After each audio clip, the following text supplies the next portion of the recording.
نتكلم عن مسلسل أهل الهوى ومشاركة حضرتك فيه. هو مسلسل أهل الهوى بيحكي الحدوتة بتاعت الناس اللي أثروا في ثورة 19 وتأثروا بيها، زي سيد درويش وبيرم التونسي وبديع خيري.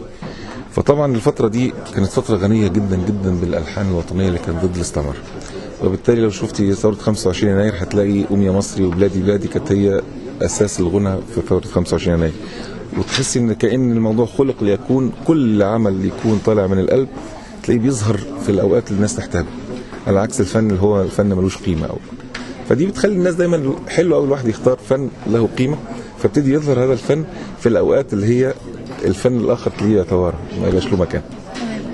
حضرتك بتجسد شخصية سيد درويش، ودي شخصية في الحقيقة وفي الواقع هي مش بعيدة عن حضرتك.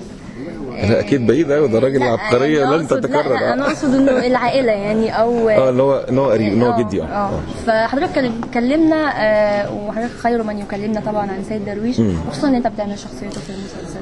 هو سيد درويش ميت ما كملش 32 سنه، بس هو الملامح بتاعت الصوره لما تشوفيها تحسي ان هو واحد كبير اكبر مني سنه، لان انا اكبر منه بكتير، لكن تشعري ان هم كانوا زمان لهم ملامح تانية خالص، ما تعرفش في الحياه كانت قاسيه شويه ولا ايه، فعندهم ملامحهم تلاقيها ملامح مختلفه تماما عننا. يمكن انا برضه ما شربتش سجاير، ما شربتش خمره في حياتي، فبرضه ربنا يبارك شويه. اللي مكتوب في السيناريو استاذ محفوظ عبد الرحمن، يمكن كنت كل ما اودي له كتاب الاقيه يقول لي عندي، كل ما اودي له حاجه عندي يقول لي لا عندي.